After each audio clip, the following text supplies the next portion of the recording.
High students, আসসালামু আলাইকুম। আজকে আমরা মূলত পাঠ্য বইয়ে যে টপিকগুলো ছিল সেগুলো একটা টপিক নিয়ে আলোচনা করব। মনে হতে পারে যে এগুলো অতটা গুরুত্ব দিয়ে পড়া কি আছে। হ্যাঁ, তুলনামূলকভাবে গুরুত্ব কম। গ্রামারের টপিকগুলো অনেক বেশি ইম্পর্টেন্ট, এগুলো সেরকম না। তবে এগুলো থেকে অনেক ইম্পর্টেন্ট ভোকাবুলারি কিংবা ছোটোখাটো গ্রামাটিক্যাল রুলস কিন্তু পরীক্ষায় এসে থাকে। সো এই ক্লাসগুলো ঝটপট ছোট্ট করে আমরা করে ফেলবো। তার মাধ্যমে যে ইম্পর্টেন্ট শব্দগুলো, গ্রামারের যে কনফিউশনগুলো আছে আমরা ক্লিয়ার করে ফেলবো। So let's begin today's class. আজকে হচ্ছে ড্রিমস এই নামে যে প্যাসেজটা ছিল সেটা নিয়ে আমরা পড়াশোনা করব। মূলত কী ছিল? একটা হলো সত্যিকারের ড্রিম, আমরা ঘুমের মধ্যে যে স্বপ্ন দেখি। আরেকটা হতে পারে বাস্তব জীবনে যেই ড্রিম। আমাদের সবার স্বপ্ন আছে, আমরা ভালো করতে চাই জীবনে, আমাদের লক্ষ্যগুলো অর্জন করতে চাই। তো দুটো ব্যাপারই কিন্তু আমাদের আজকে প্রশ্নে আসবে। সো আমরা শুরু করি। Dreams are disguised fulfillments of repressed wishes. আচ্ছা, এটা মানে কি? রিপ্রেস, এই যে ভোকাবুলারি আমরা কিন্তু অনেক ভালো করে শিখবো, সেটা সারা জীবন কাজে আসবে। আচ্ছা, প্রেস মানে হলো কোনো একটা কিছুতে চাপ দেয়া, আমরা মানে প্রেস দ্য বাটন। সেখান থেকে আমরা সাপ্রেস কিংবা রিপ্রেস, দুটোর মানেই হচ্ছে দমন করা, চাপিয়ে রাখা, শোষণ করা। তাহলে ডিসগাইজ মানে কি? ডিসগাইজ মানে হলো ছদ্মবেশ। তাহলে বলা যেতে পারে যে আমাদের ভিতরে যে অবদমিত চাওয়াগুলো আছে সেটা আমরা স্বপ্নের মধ্যে দেখতে পাই। ফুলফিলমেন্ট মানে কি? একটা অর্জন, কিন্তু বাস্তবে অর্জনটা আমরা করি নাই, ছদ্মবেশী অর্জন। যে বাস্তবে ভালো জায়গায় চান্স পাই না, আমি স্বপ্ন দেখছি যে আমি অনেক ভালো জায়গায় পড়ছি। এই যেটা হচ্ছে একটা কি? Disguise fulfilment of repressed wishes. খুব সুন্দর একটা line. The best synonym for the underlined word is, কোনটা সুন্দর হবে রিপ্রেসের সাথে? এই যে আমাদের কিন্তু ভোকাবুলারি জানতে হবে। অ্যাকমপ্লিশ মানে আমরা বলতে পারি কোনো কিছু অ্যাটেইন করা, কোনো কিছু অবটেইন করা, কোনো কিছু অ্যাচিভ করা মানে অর্জন করা। লিবারেট মানে কি? স্বাধীন করা। এনকারেজ, শুধু কারেজ মানে হচ্ছে সাহস, এনকারেজ মানে সাহস দেয়া, অনুপ্রেরণা যোগানো। আর সাবডু মানে হচ্ছে দমন করে রাখা। এইটা কিন্তু আমাদের জানতে হবে। যদি আমরা সাবডু অর্থ না জানি, বাকিগুলো দেখে বোঝা যাচ্ছে যে এটা কিন্তু রিপ্রেসের সাথে যায় না। তাহলে কি হলো? Through process of elimination. আমি এটা অর্থ না জানা থাকলেও এগুলো যেহেতু হবে না, আমি ধরে নিতে পারি যে এটাই হচ্ছে সঠিক অর্থ। কিন্তু উত্তরটা জানা থাকলে সবচেয়ে ভালো। সাবডু মানে হচ্ছে দমন করা। দ্য সিনোনিম অফ ফলস মানে কি?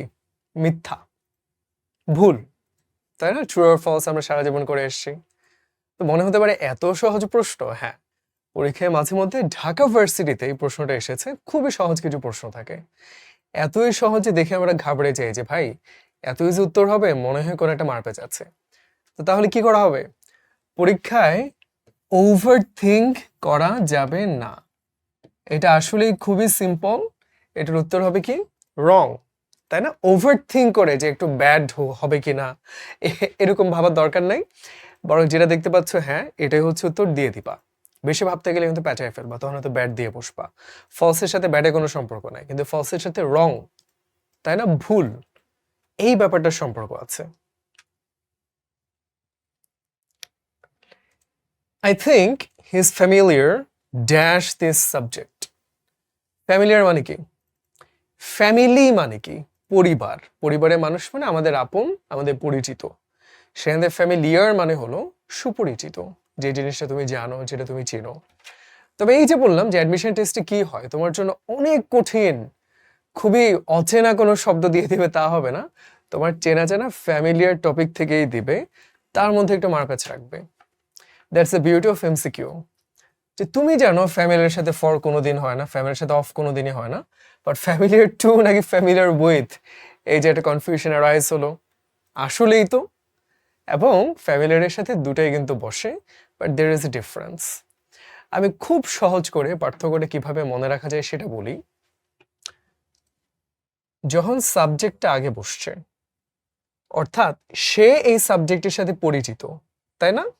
তখন হবে ফ্যামিলিয়ার উইথ।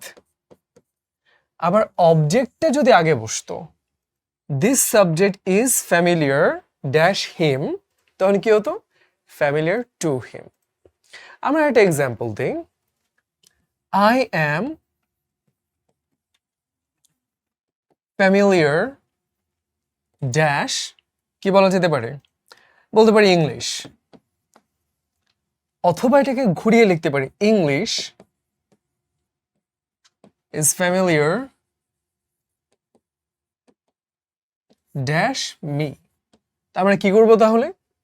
যখন আমরা সাবজেক্টটাকে আগে পাচ্ছি যে আমি পরিচিত এই জিনিসটার সাথে, তখন কি করব? I am familiar with English.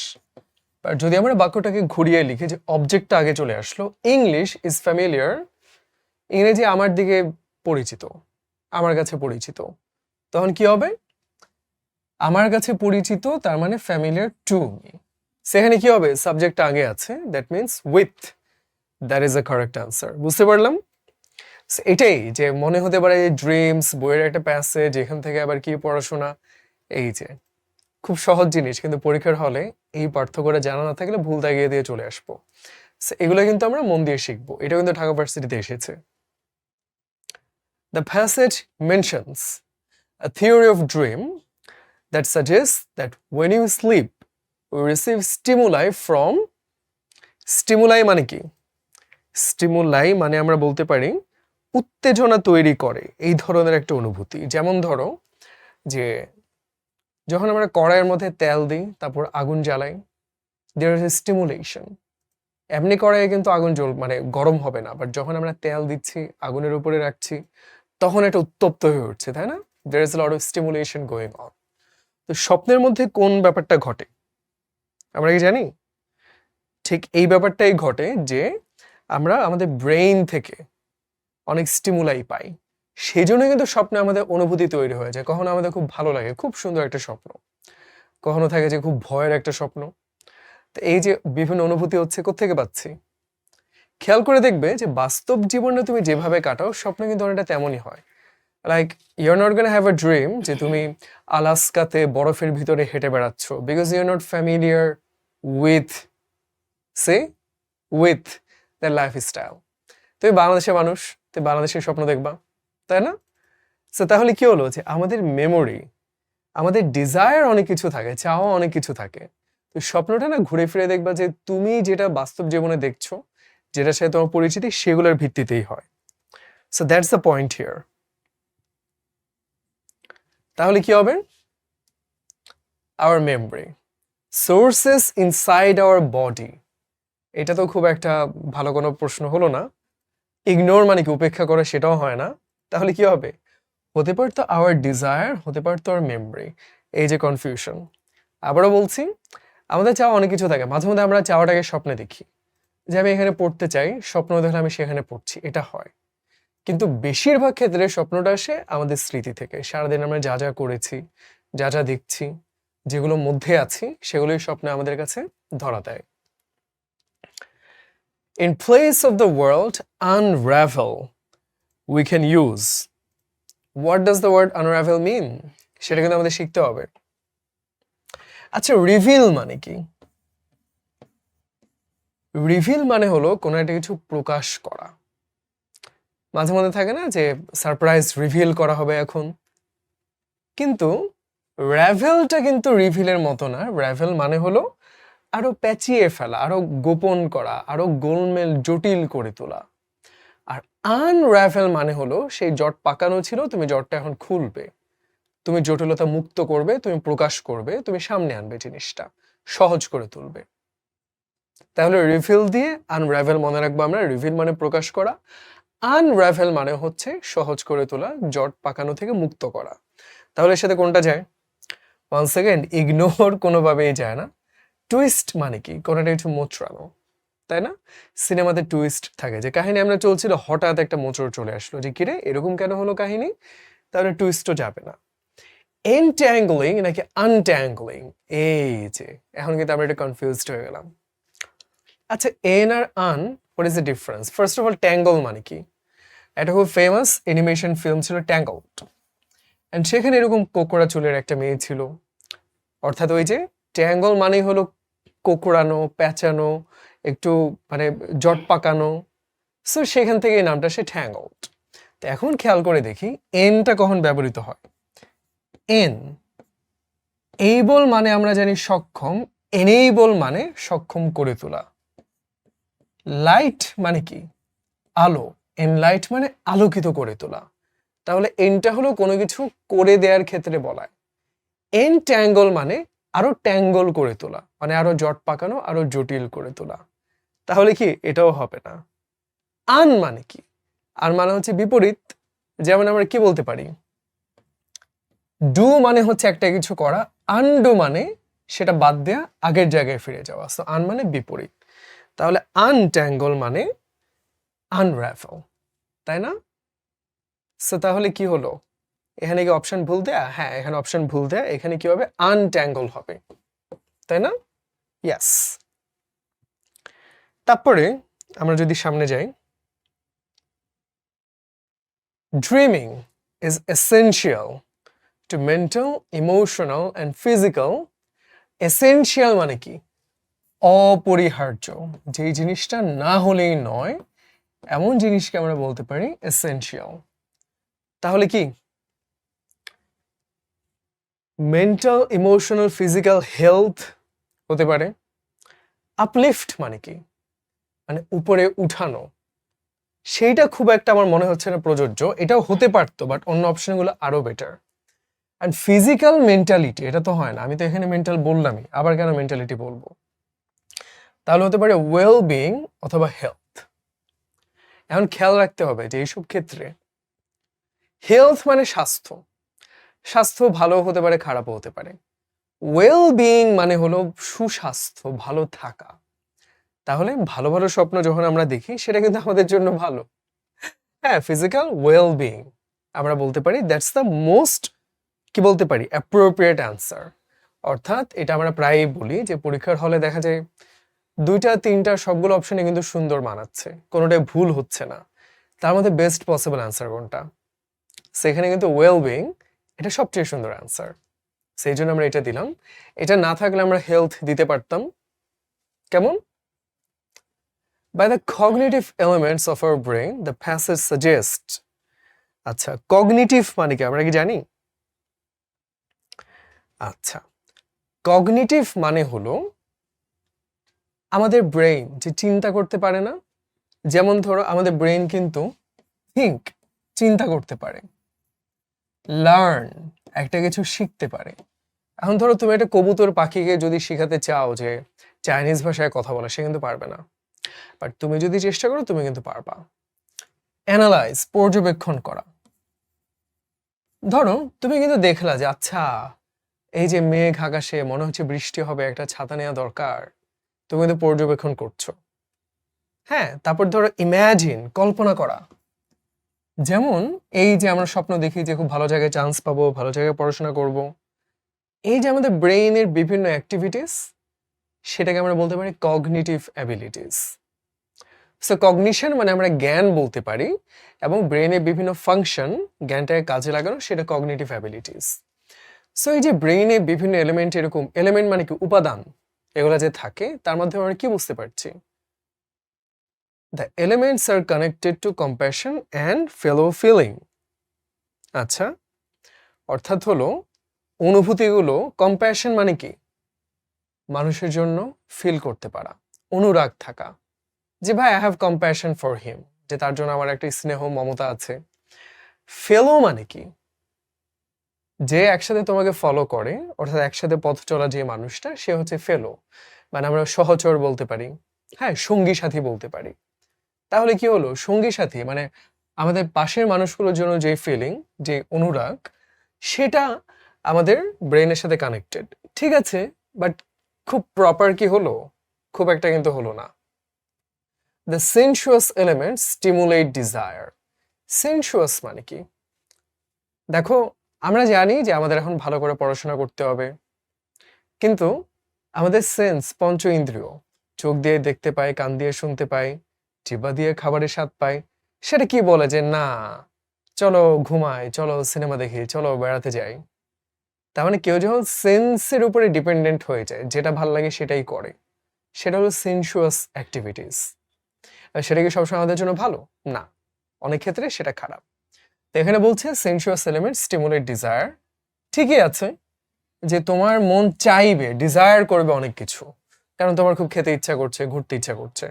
But once again খুব যে অ্যাপ্রোপ্রিয়েট হলো তা কিন্তু না। আচ্ছা, লাস্ট এটাকে elements directly effect one spiritually. Effect মানে কি? প্রভাবিত করা। এটাও খুব একটা আসলে আমার মনে হয় না রেলেভেন্ট হলো। সবচেয়ে ভালো কোনটা হলো? Elements are connected to reasoning, learning and conceptualising. অর্থাৎ কগনিটিভ ফাংশন মানে কি? এই যে বললাম, চিন্তা করতে পারা, শিখতে পারা, কল্পনা করতে পারা, অ্যানালাইজ করতে পারা, বিচক্ষণতা, এগুলা কি? এই যে রিজনিং, যুক্তি, লার্নিং, শিখা, কনসেপচুয়ালাইজ, একটা ধারণা গড়ে তুলতে পারা, সেটার সাথেই কিন্তু আমরা বলতে পারি মূলত কানেক্টেড, তাই না? তাহলে উত্তরটা কি হবে? সি। আচ্ছা, তারপরে what is the synonym of the world? Hamlet. আচ্ছা, হ্যামলেট কিন্তু আমরা জানি যে শেক্সপিয়ার একটা বিখ্যাত নাটক, বাট হ্যামলেটের একটা অর্থ আছে, সেটা কি আমরা জানি? এই যে হ্যামলেটের যে অর্থ, সেটা হলো একটা ছোট্ট গ্রামের মতো জায়গা। কেমন? সেটা আমরা শিখে রাখলাম। স্পেস মানে যে কোনো জায়গা। এখন সেটা তোমার স্কুলের মাঠ হতে পারে, সেটা মসজিদ হতে পারে, তাহলে তো স্পেস বললে হবে না, যে কোনো জায়গা। অ্যাসাইলাম মানে কি? যেখানে মানুষ আশ্রয় গ্রহণ করে। যেমন ধরা যায়, এই দেশে একজন মানুষ, তিনি অনুভব করলেন যে এখানে থাকলে তার অনেক বিপদ হবে, তার বিদেশে পালিয়ে যাওয়া উচিত। তো বিদেশে গিয়ে তিনি কি করবেন? তিনি অ্যাসাইলাম খুঁজবেন, একটা আশ্রয় খুঁজে বের করা। তাহলে অ্যাসাইলাম হলো আশ্রম, আর প্রিজন মানে জেলখানা, ভিলেজ হলো হ্যামলেট শব্দটার আসল অর্থ। আচ্ছা, what is the caption of Martin Luther King's famous speech? Caption মানে কি? যেমন ধরো যে 7ই মার্চের যে ভাষণ, সেখানে তো অনেক কিছু তিনি বলেছেন, তাই না? যে বাংলাদেশের স্বাধীনতার পূর্বে সবাইকে একসাথ করা, প্রস্তুত হতে বলা, এত কিছু কিন্তু আমরা চিনি না। আমরা চিনি 7ই মার্চের ভাষণ, এই কথাটা বললে, কিংবা এবারের সংগ্রাম মুক্তির সংগ্রাম, এবারের সংগ্রাম স্বাধীনতার সংগ্রাম। এইটা হচ্ছে ক্যাপশন, যেটা শুনে বোঝা যায় যে কি নিয়ে কথাটা বলা হচ্ছে। সো ইম্প্রোভাইজেশন মানে কি? ইম্প্রোভাইজ মানে হলো কোনো একটা কিছু তোমার আগে থেকে প্রস্তুতি নেওয়া নাই। হ্যাঁ, যে তুমি গেলা, হঠাৎ করে একজন বললো ভাই একটা বক্তব্য দিয়ে দেন, এই যে উইদাউট এনি প্রায়র প্রিপারেশন, ইমপ্রম্পটুও বলতে পারি আমরা, কোনো কিছু হুট করে, হ্যাঁ, স্পন্টেনিয়াসলি, স্বতঃস্ফূর্তভাবে একটা কিছু করা, সেটা ইম্প্রোভাইজেশন। সেটা তো আসলে এটার সাথে কোনো সম্পর্ক নাই। আচ্ছা, ইম্যানসিপেশন, প্রক্লেমেশন। প্রক্লেম কিংবা ডিক্লেয়ার, এগুলোর মানে হলো ঘোষণা করা। আর ইম্যানসিপেশন মানে কি? এই যে ম্যান শব্দটা আছে, আরো একটা শব্দ এরকম ম্যানিউমিট, এর মানে হলো মুক্ত করা। অর্থাৎ একটা মানুষ শৃঙ্খলের ভিতরে ছিল, সে সেখানে মুক্ত হলো। ইম্যানসিপেট করা বা ম্যানুমেট করা। তো কিসের শৃঙ্খল থেকে মুক্ত করবে? দাসত্বের বন্ধন থেকে। ইমানসিপেশন প্রক্লেমেশন হলো আব্রাহাম লিঙ্কন, সেই যে প্রবাবলি ব্যাক ইন 1863, প্রায় টু আমেরিকান সিভিল ওয়ার, যে আমেরিকার একটা অংশ চাই দাসত্ব থাকবে, আর একটা দল বললো দাসত্ব থাকবে না। সো উনি দাস প্রথার বিরুদ্ধে যে বক্তব্য রাখলেন, দ্যাট ওয়াজ ইমানসিপেশন প্রক্লেমেশন। কেমন? তো এটার সাথে মার্টিন লুথার কিং এর সম্পর্ক নাই। আচ্ছা, পেরোরেশন মানে কি? খুবই কঠিন একটা শব্দ, তবে এটা না জানলেও খুব একটা ক্ষতি নাই। এই ধরনের শব্দগুলো আমাদের খুব একটা কাজে আসে না। পেরোরেশন মানে হলো একটা বক্তব্যের শেষে, দ্য কনক্লুডিং, মানে সমাপ্তির যে পার্টটা আছে, কেমন আমরা কনক্লুশন বলতে পারি, শেষ দিকে থাকে না? বঙ্গবন্ধু ভাষণ শেষ করলেন কিভাবে? তিনি বলতে পারেন ঠিক আছে সবাই ভালো থাকবেন, কি হলো? এনার্জিটা লো হয়ে গেল। কিন্তু না, তিনি কি বললেন? এবারের সংগ্রাম মুক্তির সংগ্রাম, এবারের সংগ্রাম স্বাধীনতার সংগ্রাম, সবাইকে ইন্সপায়ার করে দিলেন। এই যে এতক্ষণ যে বক্তব্য রাখলেন, শেষটা হলো খুব জমজমাট। এইটাকে আমরা বলতে পারি পেরোরেশন, বাংলায় বলেন না প্রেরণা, তাই না? সো প্রেরণার মতো করেই পেরোরেশন আমরা কিন্তু বলতে পারি। কেমন? আচ্ছা, লাস্ট বাট নট লিস্ট কি থাকলো? I have a dream. So Martin Luther king I have a dream এই নামে পরিচিত। সো তাহলে কি হবে? এখানে অপশন ভুল, উত্তর হবে A, I have a dream, that's the correct answer. কেমন? In front of whom does King speak? আচ্ছা, মার্টিন লুথার কিং তার গল্পটাকে আমরা জানি। আমেরিকাতে সেই দাসপ্রথা বিলুপ্ত করা হলো আব্রাহাম লিঙ্কনের সময়, কিন্তু তার ফলে কি যারা কালো চামড়ার মানুষ তারা কি সমান অধিকার পেলেন? না। দেয়ার ওয়াজ সেগ্রেগেশন, মানে কি পৃথক করে রাখা, ডিসক্রিমিনেশন, যে কালো চামড়ার মানুষ হলে তুমি এখানে যেতে পারবা না, এখানে বসতে পারবা না, এই চাকরি পাবা না, এই পড়াশোনা করতে পারবা না। এগুলার বিরুদ্ধে যে আন্দোলনটা, সেটার জন্য কিন্তু মার্টিন লুথার কিং ভূমিকা ছিল অগ্রগামী। সুতরাং এই যে আমরা দেখতে পাচ্ছি যে তিনি কাদের সামনে কথাগুলো বলেন, বন্ধুদের সামনে না, দ্য নিগ্রোস, শুধুমাত্র এই কালো চামড়া মানুষদের সামনে না, সেখানে সাদা কালো সব রকম মানুষই ছিল, যারা হলো সিভিল রাইট সাপোর্টার, যারা হচ্ছে এই যে নাগরিক অধিকারগুলোকে সমর্থন করে, যে এই বৈষম্য আসলে ঠিক নয়, এদের সামনে তিনি বক্তব্য রেখেছিলেন, তাই না? সো কি হবে? তিনি যারা নাগরিক অধিকার সমর্থন করেন তাদের সামনে বক্তব্যটা রেখেছিলেন। লিঙ্কন, লিঙ্কন তো মার্টিন লুথারের জন্মের বহু আগেই মারা গেছেন। সো লিঙ্কন বানানটা কিন্তু আমরা খেয়াল রাখবো, এই যে সুন্দর করে একটা কিন্তু এল আছে। কেমন? What issues does Martin Luther king speech address? আচ্ছা, ওনার বক্তব্যে তিনি কি বিষয় নিয়ে কথাগুলো বলেছিলেন? অ্যাড্রেস খুব সুন্দর একটা কথা, কিন্তু অ্যাড্রেস যখন নাউন হয় এর মানে কি? ঠিকানা, what is your current address, বর্তমানে কোথায় আছো। আবার অ্যাড্রেস যখন ভার্ব হয় তার মানে কি? কোনো একটা কিছুর সম্পর্কে কথা বলা, বক্তব্য রাখা। যে I address the issue of vocabulary, আমি ভোকাবুলারি বিষয়টা নিয়ে কথা বলেছি, উল্লেখ করেছি। উল্লেখ করা, সেটা সম্পর্কে কথা বলা, সেটা হলো অ্যাড্রেস, যখন ভার্ব হিসেবে বসে। তাহলে উনি কোন কোন ইস্যু, কোন কোন বিষয় নিয়ে বক্তব্য রেখেছিলেন, কথা বলেছিলেন? কন্টিনিউয়েশন অফ রেসিজম, মানে কি বর্ণ বৈষম্য যেন চলমান থাকে, কন্টিনিউ হয়? অবশ্যই না, তার বিপরীত নিয়ে তিনি কথা বলেছিলেন, ডিসকন্টিনিউয়েশন অফ রেসিজম, তাই না? এছাড়া সিভিল ওয়ার তো হবে না, যুদ্ধ হবে না, এটাও হবে না। সিভিল রাইটস, হ্যাঁ অবশ্যই, অবশ্যই নাগরিক অধিকার নিয়ে। তবে এটা কি উত্তর? না। তোমাকে যদি বলি তোমার বাসা কই, বললাম ভাই আমার বাসা বাংলাদেশে। অবশ্যই বাংলাদেশে, but be specific. Dhaka, Chittagong, Khulna, কোথায়? তো সিভিলের তো অনেক কিছু, তার মধ্যে racism, civil and economic rights, এই যে উনি স্পেসিফিকলি কালো চামড়ার মানুষদের বিরুদ্ধে যেই বৈষম্য ছিল, সেগ্রেগেশন, ডিসক্রিমিনেশন, ডিসপ্যারিটি, সেটা বিরুদ্ধে কথা বলেছিলেন। তারা যে অর্থনৈতিক অধিকার থেকে বঞ্চিত, সামাজিক অধিকার থেকে বঞ্চিত, বর্ণ বৈষম্যের শিকার। তাহলে বর্ণ বৈষম্য রেসিজম, সামাজিক অধিকার সিভিল রাইটস, অর্থনৈতিক অধিকার সিভিল অ্যান্ড ইকোনমিক রাইটস, তাই না? সো তাহলে কি হলো? That's the most appropriate answer. আচ্ছা, what pushes King to speak I have a dream? অর্থাৎ তাকে কে পুশ করা, মানে কি ঠেলে দেয়া, মানে প্ররোচনা দেয়া, হ্যাঁ উদ্বুদ্ধ করা, কে করেছিল যে বক্তব্য রাখার জন্য? এটা অবশ্যই গল্পটা পড়লে আমরা জানবো। সুতরাং এটা যদি আমাদের গল্প পড়া নাও থাকে কোনো ক্ষতি নাই। যদিও দেখতে পাচ্ছি সিওতে এসেছিল, বাট এটা খুব একটা আশার মতো প্রশ্ন না।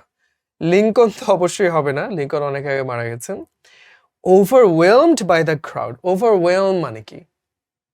মানে একদম অভিভূত হয়ে যাওয়া। যেমন তুমি রাস্তা দিয়ে যাচ্ছিলা, হঠাৎ দেখলে ভয়ঙ্কর একটা অ্যাক্সিডেন্ট, তুমি ওভারওয়েলমড হয়ে গেলা, যে এরকম অ্যাক্সিডেন্ট দেখে আমি কি করব বুঝে উঠতে পারছিলাম না। সেই যে অভিভূত হয়ে যাওয়া, এটা কিন্তু সাধারণত খুব একটা পজিটিভ না, যে কিং কর্তব্য বিমূঢ়, কি করব আমি জানি না। এরকম নিশ্চয়ই তার ক্ষেত্রে হয় নাই। He reads out the emancipation proclamation, সেটাও না, তাই না? কারণ কি, ইমানসিপেশন প্রক্লেমেশন ছিল আব্রাহাম লিঙ্কনের। তাহলে বেস্ট অ্যান্সার হলো he is promoted by Mahalia Jackson. আমরা তো মাইকেল জ্যাকসনকে চিনি, তারও অনেক আগে ছিলেন Mahalia Jackson, a very famous singer, এবং তিনি নিজেও ছিলেন একজন আফ্রিকান আমেরিকান, কালো চামড়া মানুষ। তার খুব জনপ্রিয়তা ছিল এবং মানুষের কাছে সমর্থন ছিল, গ্রহণযোগ্যতা ছিল। তিনি লুথার কিংকে উদ্বুদ্ধ করেছিলেন এই কথাটা বলতে। এবার একদম শেষ যে প্রশ্নটা আছে, the word departed refers to, কি বোঝায়? এই নামে খুবই ভালো একটা সিনেমা আছে, দ্য ডিপার্টেড, 2006-এর। কেউ না দেখলে দেখতে পারো, অবশ্যই অ্যাডমিশনে পড়ে, আগে দেখা দরকার নেই। সো আমরা যদি এখানে দেখি অ্যাড্রেস মানে কি, ওয়ান্স অ্যাগেন যখন এটা নাউন এর মানে হলো ঠিকানা, অ্যাড্রেস যখন ভার্ব কোনো কিছু উল্লেখ করা, কোনো কিছু নিয়ে বক্তব্য রাখা, সেটা হবে না। ইম্প্রোভাইজ কি বলেছিলাম?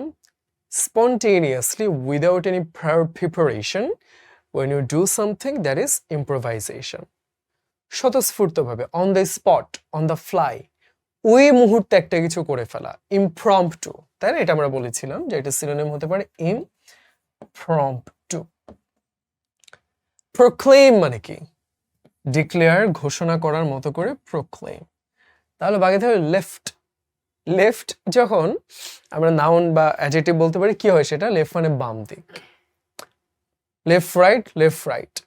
আর লেফট যখন ভার্ব হয় তখন কি? লিভ, সেটা পাস ফ্রম লেফট। ডিপার্ট মানে চলে যাওয়া, এবং লেফট মানে হলো চলে যাওয়া। So with that we'd like to conclude our class for today. As you can see, in order to answer the questions, it's not like you have to read the entire story. আমাদের কিন্তু কি ছিল passage অতটা জানা লাগে নাই, দু একটা ক্ষেত্রে লেগেছে। যেমন কি আই হ্যাভ আ ড্রিম বলতে কে তাকে উদ্বুদ্ধ করেছিলেন? মাহালিয়া জ্যাকসন। এই ধরনের প্রশ্নগুলো আসার সম্ভাবনা খুবই কম, বরং কি আসবে? ভোকাবুলারি বেসড, গ্রামাটিক্যাল, ওই যে ফ্যামিলির সাথে টু হবে না উইথ হবে, এই ধরনের প্রশ্নগুলো বেশি আসবে। সুতরাং ইংলিশে আমরা কি করব? আমরা এই ছোটখাটো অ্যাপ্রোপ্রিয়েট প্রিপোজিশন বলি, ভোকাবুলারি বলি, এগুলো একটু মন দিয়ে দেখবো। Okay, so I hope you have a proper understanding of the topic now, and see you in the next class. Until then, take care. Allah Hafiz.